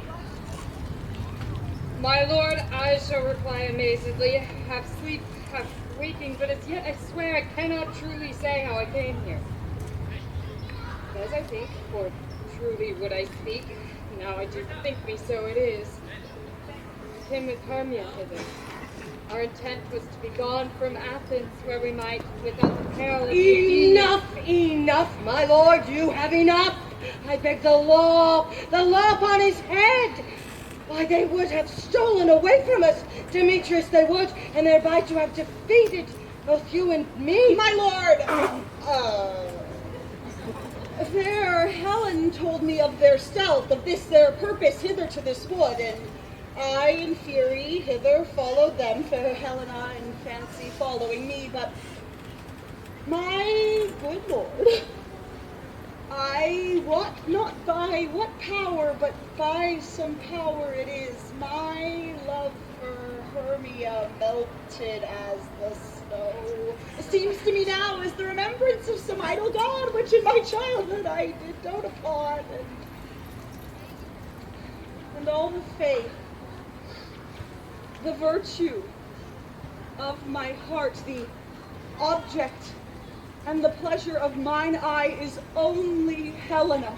To her, my lord, was I betrothed ere I saw Hermia, but like in sickness did I loathe this food, but as in health come to my natural taste, now I do wish it, love it, long for it, and will forevermore be true to it. Fair lovers, you are fortunately met. Of this discourse we will hear more anon. Cheers. I will overbear your will, for in the temple by and by along with us, these couples shall be eternally knit. Away to Athens, 3 and 3. We'll hold a feast in great solemnity. Come, Hippolyta.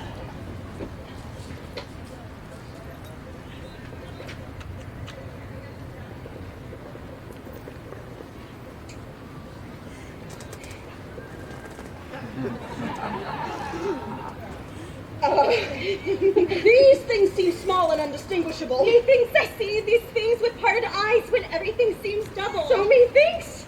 And I have found Demetrius like a jewel, mine own and not mine own. Are you sure that we are awake? It seems to me that yet we sleep, we dream. Do you not think the Duke was here, and bid us follow him? Yea, and my father. And Hippolyta. And he did bid us follow to the temple. Why then we are awake. Let's follow him, and by the way, let us recount our dreams.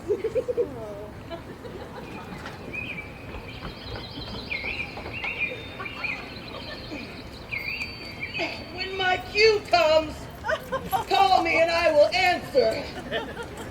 My next is most fair Pyramus. Hey ho. Peter Quince? Flute the Bellows-Mender? Snout the Chica? Startling? It's my life stolen hence and left me asleep. I have had a most rare vision. I have had a dream past the wit of man to say what dream it was. Man is but an ass if you go about to expound this dream.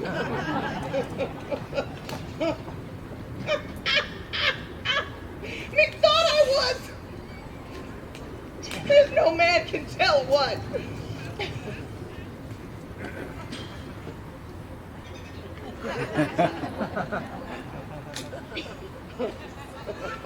Methought I was. And methought I had. Man is but a patched fool if he will offer to say what methought I had. The eye of man hath not heard. The ear of man hath not seen. Man's hand is not able to taste, his tongue to conceive, nor his heart to report what my dream was.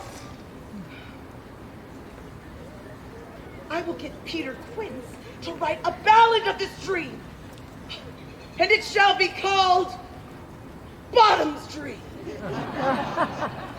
Because it hath no bottom. Ooh, and I will sing it at the latter end of a play before the Duke. Ooh, peradventure, to make them more gracious, I will witnessing it at her death.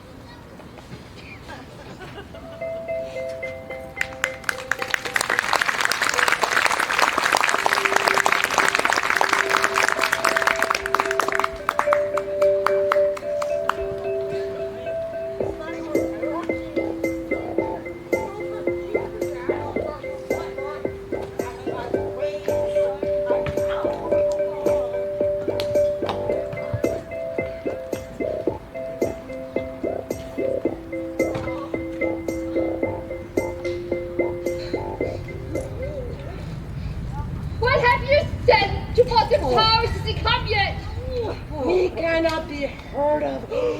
Out of doubt, he is transported. If he comes not, then the play is marred. It goes not forth, doth it? That is not possible. You have no man in all Athens able to discharge Pyramus but he. Hey, he has simply the best wit of any handicraft man in Athens. And the very best person too. And he's a very paramour for his sweet. You must say paragon. A paramour, God bless us, is a thing of naught. Masters! Masters! The Duke is coming from the temple, and there is 2 or 3 more lords and ladies more married. Oh, if our sport had gone forward, we'd have all been made men. Oh, sweet Billy Bottom! That Happy lost 6pence a day in his life. He could not have escaped 6pence a day, and the Duke had not given him 6pence a day for playing Pyramus. I'll be hanged. He would have deserved it. 6pence a day in Pyramus or nothing. Where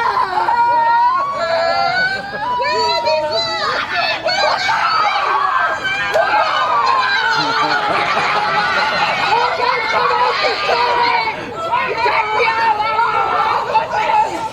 Masters, I am to discourse wonders. But ask me not what, for if I tell you, I'm no true Athenian. I will tell you everything right as it is. Okay. She, and then with the, not a word of me. All that I will tell you is that the Duke hath dined. Get your apparel together. Meet me presently at the palace. Every man look o'er his part, for the short and the long is, our play is preferred! All right.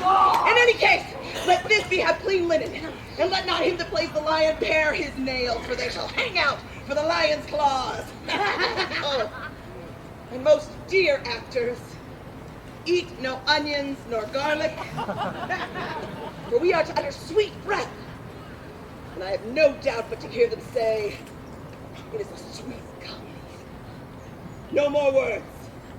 Away. Go away. Oh, now. Right now.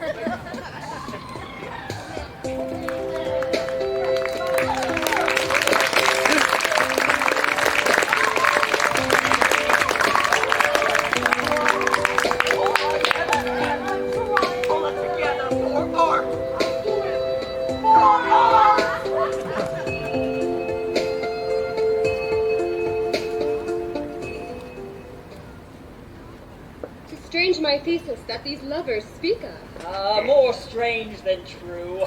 I never may believe these antique fables, nor these fairy toys.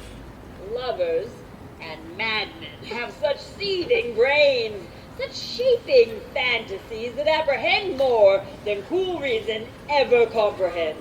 But all the story of the night told over, and all their minds transfigured so together more witnesseth than fancy's images, engrossed to something of great constancy, whatsoever strange and admirable. Here come the lovers, full of joy and mirth. Joy, gentle friends, what dances shall we have to wear away this long age of 3 hours between our after supper and our bedtime? Where's our usual manager of mirth? What revels are at hand? Is there no play to ease the anguish of a torturing hour? Pull Philostrate. Here, mighty thesis. Say, what abridgment have you for this evening? There's a brief how many sports are ripe. Make choice of which your highness will see first. The riot of the tipsy bacchanals, tearing a Thracian singer in their rage. Now, this is an old device. It was played when I from Thebes last came a conqueror. The thrice three muses, mourning for the death of learning, late deceased in beggary. This is some satire, keen and critical, not sorting for a nuptial ceremony. A tedious, brief scene of young Pyramus and his love Thisbe, very tragical mirth. Merry and tragical, tedious and brief, that is hot ice and wondrous strange snow. How shall we find the concord of this discord? Play there is, my lord, some 10 words long, which is as brief as I have known a play. But by 10 words, my lord, it is too long. Which makes it tedious. For in all the play, there's not one word apt, one player fitted, and tragical. My noble lord, it is, for Pyramus therein doth kill himself, which, when I saw rehearsed, I must confess, made mine eyes water. But more merry tears, the passion of loud laughter never shed.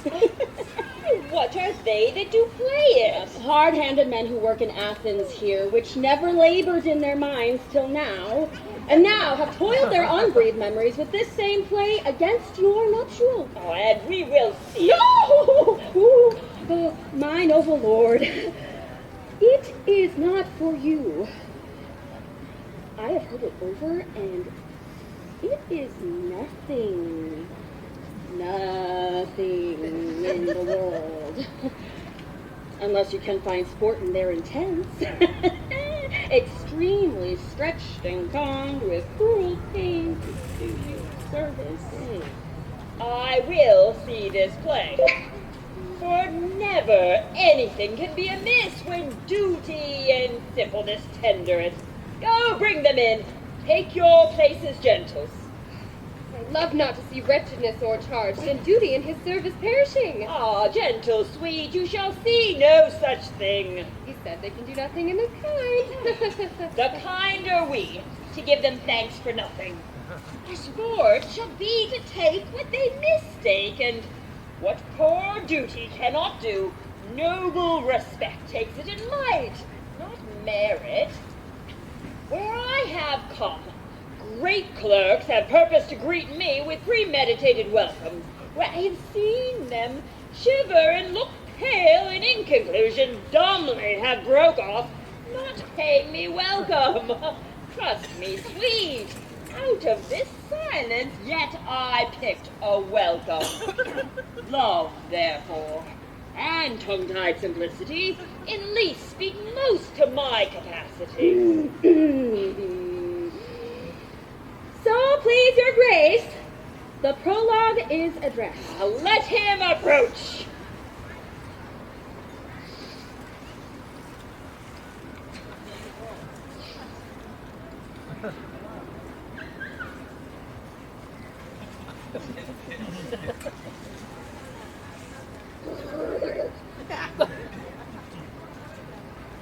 If you went, it is with our good will that you should think we come here not to think, but with goodwill to show our simple skill. That is the true beginning of our age. Consider then, we come not in despite, we do not come as minded to content you. Our truth, okay. Oh, for your delight we are not here. But you should here repent you. The act is at hand, and by the show, you should know all that you like to know. This bellow doth not stand upon point. Indeed, we have played upon his prologue like a child on a recorder. A sound, but not in government. His speech is like a tangled chain, nothing impaired, but all disordered. Who is next? Gentle, child, you wonder I shall, but wonder on till truth make all things plain. This man is Pyramus, if you would know. This beauteous lady, this be certain. This man with lime and rough cast thus presented wall, that vile wall which did all of us thunder, and through all strength was all, are they content to whisper, at which let no man wonder.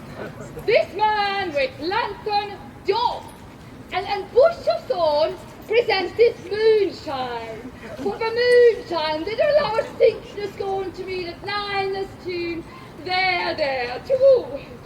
This gritty beast, which line hide for name, the trusty this be coming first at night, did scare away, or rather did affright, and as she fled, her mantle did she fall, which lined vile with bloody most did stain. And none comes Pyramus, sweet youth and tall, and sees the trusty this mantle slain, whereat with blade, with bloody playful blade, he bravely brushed his boiling bloody breast.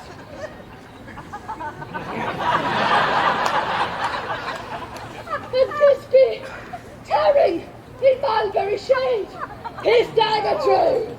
Oh, and I.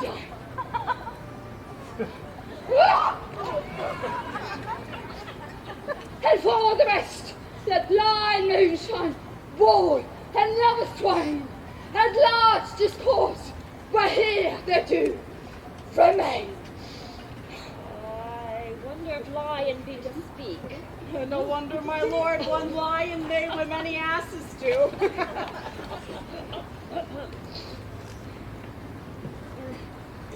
In this same interlude it must befall that I, one snout by name, present a wall. And such a wall as I would have you think that had in it a crannied hole or chink, through which the lovers Pyramus and Thisbe did whisper often very secretly.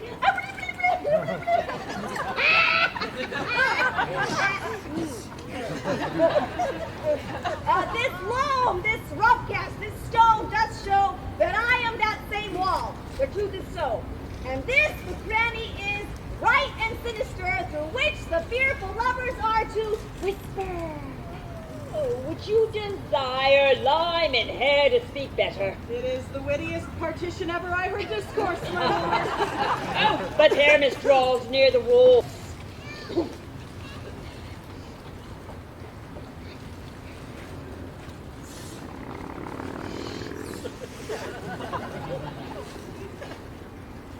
Oh, grim-looked night!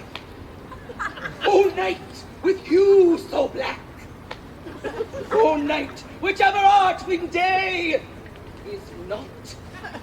Oh, night, alack, alack, alack! I fear my Thisbe's promise is forgot! And thou, oh wall, oh sweet, oh lovely wall, that stands between her father's ground and mine, thou wall, oh sweet, oh lovely wall, show me thy chink to blink through with mine eye. Thanks, Kirk's wall, Jove shield thee well for this. But what see I? No Thisbe do I see! Oh, wicked wall, through whom I see no bliss! Cursed be thy stones for thus deceiving me! The wall, being sensible, methinks should curse again. Ooh, no, in truth, sir, he should not. Deceiving me is Thisbe's cue. She is to enter now, and I just buy her through the wall. We'll see, it will fall bad, as I told you. Ooh, yonder she comes.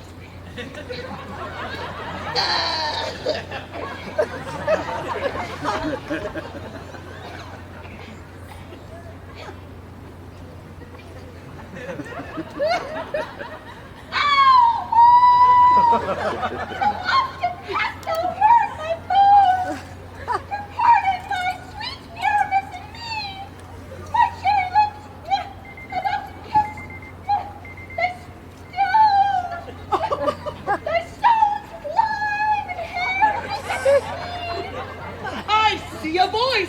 Now will I to the chink to spy, and I can hear my Thisbe's face!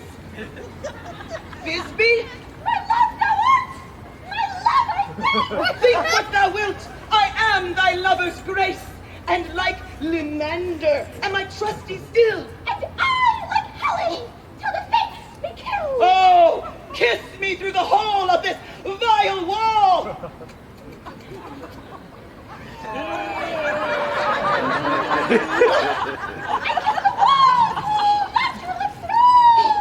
Wilt thou at Ninny's tomb? I not! Meet me straightway? Turn life! Turn death! I come without delay!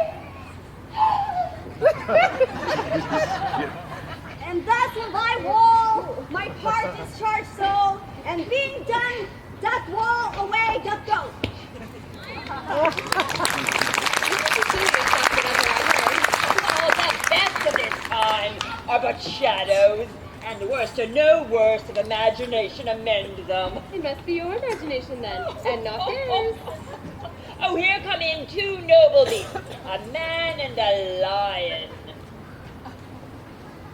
You ladies, you, whose gentle hearts do fear the smallest monstrous mouse that creeps on floor, may now, perchance, both quake and tremble here, when lion, rough, in wildest rage doth roar! Then know that I once not the joiner am. A lion fell, nor else no lion's dam. Whew. For if I should as lion come and strike into this place, 'twere pity on my life. A very gentle beast of a good conscience. The very best of the beasts, my lord, that e'er I saw. Lion is a very fox for his valor. Oh, and a goose for his discretion. It is well. Leave it to his discretion. Let us listen to the moon. This lanthorn doth the hearted moon present. Should have worn the horns on his head. This lanthorn doth the hearted moon present. I, the man in the moon, do seem to be. That is the greatest error of all the rest, for the man should be put into the lanthorn. How else is it the man in the moon? He dares not come in there for the candle, for you see it is already in snuff. Oh, I am aweary of this moon. Would he would shade. Oh, it appears by his small light of discretion that he is in the wane. But yet, in truth, in all courtesy, we must stay the time. Proceed, moon? No. All I have to say is that this lanthorn is the moon, I the man in the moon, this thorn bush, my thorn bush, and this dog, my dog. Why, all these things should be in the lanthorn, for all these things are in the moon. But, oh, silence. Here comes Thisbe. This is all for these two lions! Where is my love?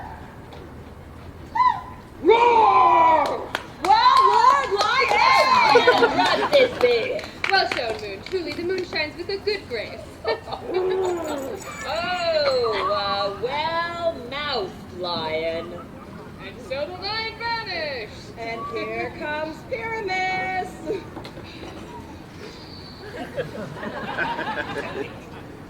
Sweet moon! I thank thee for thy sunny beams. I thank thee, moon, for shining now so bright. For by thy gracious, golden, glittering gleams, I trust to take of truest Thisbe sight. But stay, oh spite, but mark, oh night, what dreadful dole is here? Eyes, do you see? How can it be? Oh dainty duck, oh dear, thy mantle good, what? Stained with blood? Approach, ye furies fell! Oh, fates, come, come, cut thread and thrum, quail, crush, conclude, and quell! Yes, his passion and the death of a dear friend would go near to make a man look sad. Be sure my heart, but I pity the man. Oh, wherefore, nature, didst thou lions frame? Since lion vile hath here deflowered my dear, which is, no, which was the fairest dame that lived, that loved, that liked, that looked with cheer. Come, tears, confound, outsword, and wound the pap of Pyramus. I, that left pap, where heart doth hop. Thus die I, thus.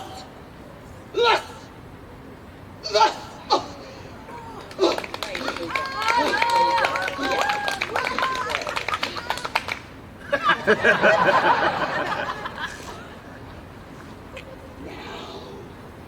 am I dead? Now am I fled? My soul is in the sky. Tongue, lose thy light. Moon, take thy flight. Now.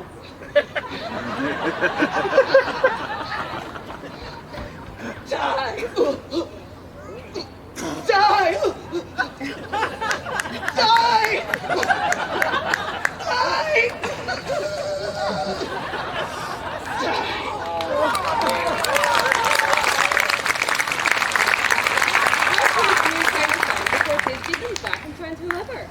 Ah, she will find him by starlight. Ha ha! Here she comes, and her passion ends the play. Methinks she should not use a long one for such a pyramid. I hope she will be brief.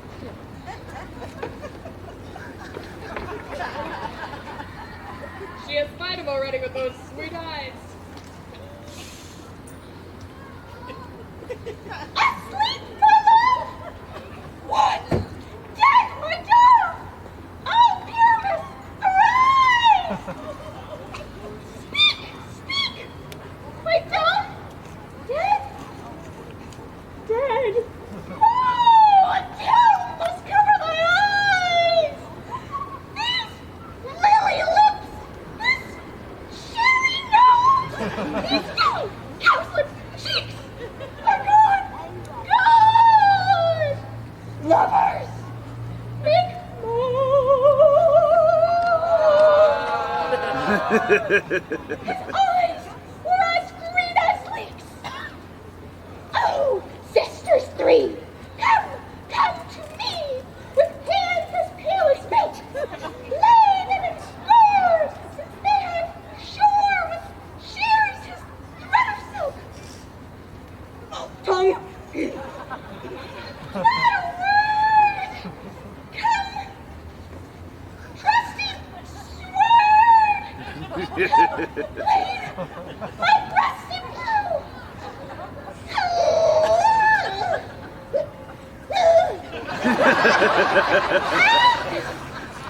Farewell, friends! Thus is the end! Adieu! you!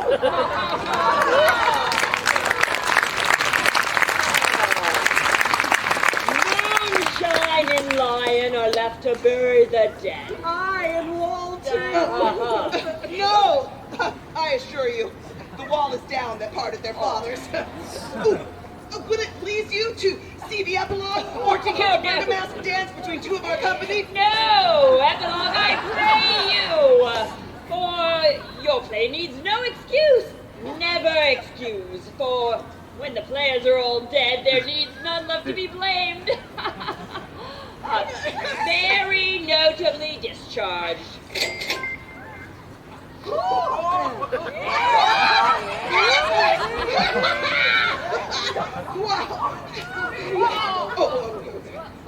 Yes.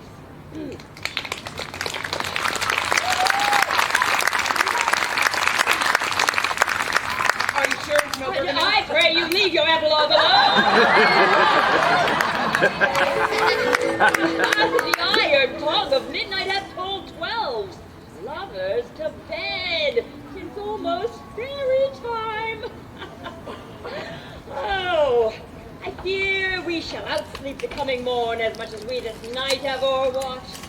This palpable gross play hath well beguiled the heavy gate of night. Sweet friends, to bed. A fortnight hold we this solemnity, with nightly revels and new jollity.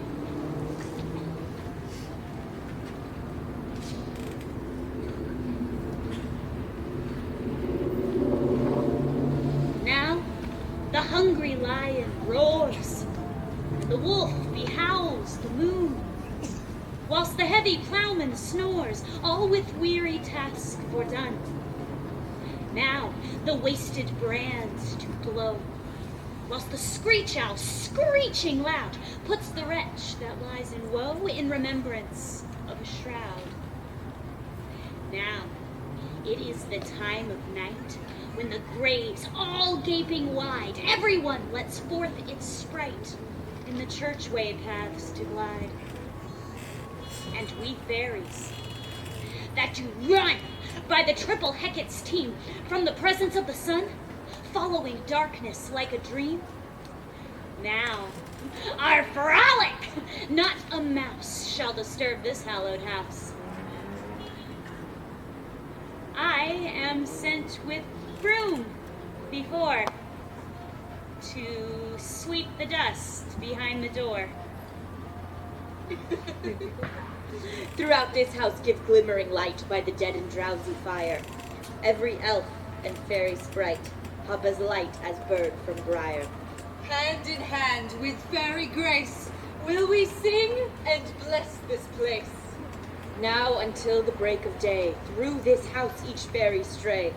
To the best bride bed will we, which by us shall blessed be.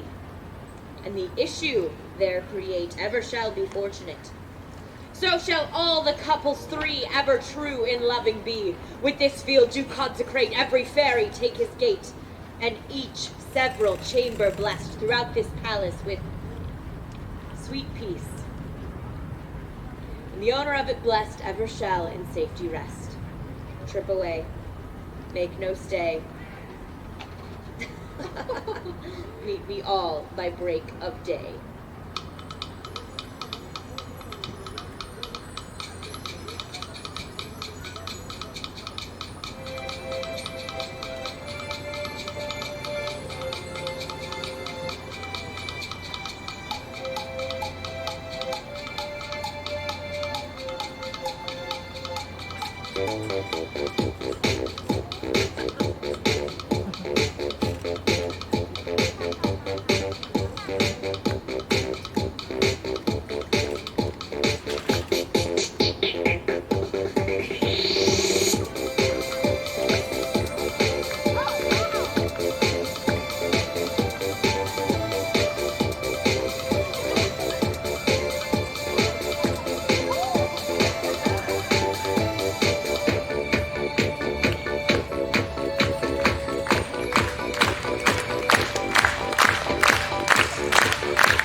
shadows have offended, think but this, and all is mended, that you have but slumbered here, while these visions did appear.